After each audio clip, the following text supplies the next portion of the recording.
আসসালামু আলাইকুম সবাইকে। আমার নতুন ভিডিওতে আপনাদেরকে স্বাগতম।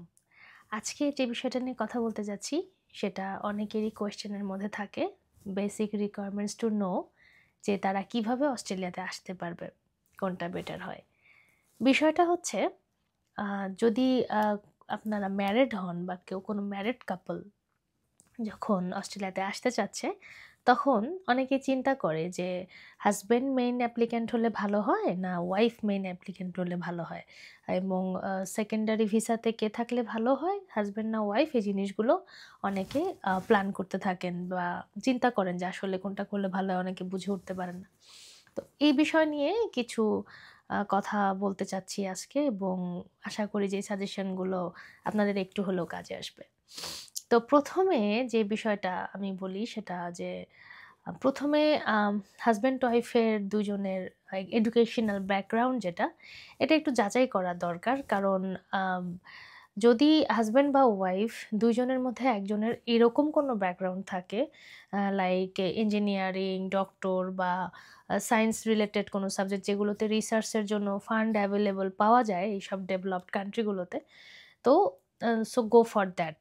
মানে হাসব্যান্ড বা ওয়াইফ যারই এরকম রিসার্চমূলক কোনো টপিক বা সাবজেক্ট থাকবে, সে যদি ফান্ডের জন্য অ্যাপ্লিকেশন করে এবং রিসার্চ ফান্ড বা মাস্টার্সের জন্য যেকোনো স্কলারশিপ যদি সে ম্যানেজ করতে পারে, তাহলে তার ওয়েতে আসা সবথেকে উত্তম ডিসিশন। কারণ আপনি যদি স্কলারশিপে আসতে পারেন, তাহলে আপনার টিউশন ফিসের মাথা ব্যাথাটা আপনাকে নিতে হবে না। আপনি অনেকটা ফাইন্যান্সিয়ালি রিল্যাক্স থাকতে পারবেন এখানে। তো এটা হচ্ছে ১ম কথা যে স্কলারশিপের ব্যাপারটা এবং ২য় যে পয়েন্টে আমি আসতেছি, বয়স। আম অনেকে আমাদের দেশে এরকম আছে, এখন তো সেম এজে ছেলেমেয়েরা বিয়ে করে, আবার অনেকের একটা এজ গ্যাপ থাকে হাসব্যান্ড ওয়াইফ এর মধ্যে এবং পিআর প্রসেস করার জন্য বয়সে একটা পয়েন্ট থাকে। এবং ২৫ থেকে ৩০ বছরের আ আ ছেলেমেয়েরা এখানে ফুল পয়েন্টসটা পায়। লাইক মেক্সিমাম পয়েন্ট 30 পয়েন্টস বয়সের জন্য আছে। তো এই হাসব্যান্ড ওয়াইফ এর মধ্যে যার বয়সটা এই রেঞ্জের মধ্যে থাকবে, যদি এরকম থাকে যে সে এই পয়েন্টটা কাভার করতে পারবে, তাহলে যার বয়সটা একটু কম লাইক ওয়াইফ যদি আ এই রেঞ্জের মধ্যে থাকে, তাহলে ওয়াইফ প্রসেস করতে পারে। যদি হাসব্যান্ড এরকম হয় যে 30 আপ বা 35 আপ, তাহলে তার এই প্রসেসের মধ্যে না গিয়ে ওয়াইফকে দিয়ে প্রসেস করানো ভালো হবে। আবার যদি এরকম হয় যে হাসব্যান্ড ওয়াইফ সেম লেভেলের, সেম এজের, তাহলে যেকোনো একজন যেতে পারে। এতে তেমন কোনো বিগ ডিল না।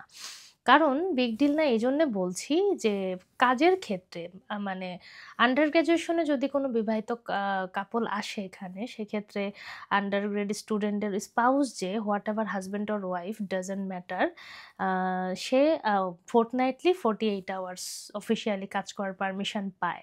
সো স্টুডেন্টেরও যেই পারমিশন, তার ওয়াইফ বা হাসব্যান্ড স্পাউস যে তারও সেম পারমিশনস, এখানে কোনো ডিফারেন্স নাই। বাট মাস্টার্স বা পিএইচডি হোল্ডার যারা স্টুডেন্ট আসে এখানে, তার স্পাউস যে হয় সে ফুল টাইম ওয়ার্ক পারমিট পায়। মানে সপ্তাহে ৫ দিন সে পার ডে ৮ ঘন্টা করে, মানে অফিসিয়াল যে একটা রুটিন উইকলি 40 আওয়ার্স বা 40 আওয়ার্স প্লাস এরকম কাজ করার তার পারমিশন থাকে। সে ফুল টাইম কাজ করতে পারে।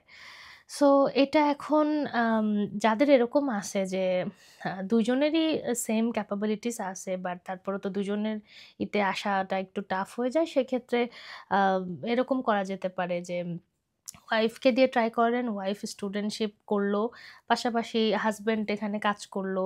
মানে অনেক সময় মেয়েদের জন্য একটু বেশি কাজ করা, প্রেশার নেওয়া অনেক সময় টাফ হয়ে যায়। আর যেহেতু অস্ট্রেলিয়াতে না, সব ডেভেলপড কান্ট্রি গুলোতে ড্রাইভিং এর একটা ইস্যু আছে। এখানে অনেক ভালো, ভালো চাকরিতে ড্রাইভিং লাইসেন্স ছাড়া জবও হতে চায় না।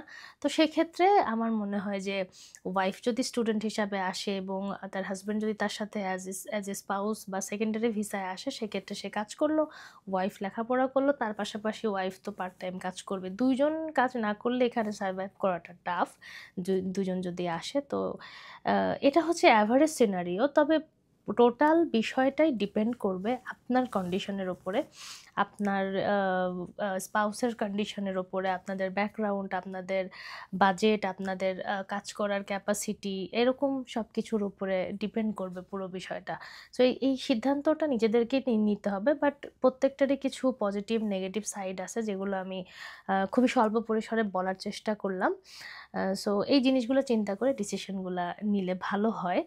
তবে রিসেন্টলি আমি যেটা দেখেছি আমার আশেপাশে বা আমার সার্কেলের মধ্যে যারা আসছে এখন, তাদের ম্যাক্সিমামই আমি দেখেছি ম্যাক্সিমামই স্টুডেন্ট ওয়াইফ এবং তার সাথে হাসব্যান্ড আসছে স্পাউস হিসাবে এবং তারা ফুল টাইম কাজ করছে।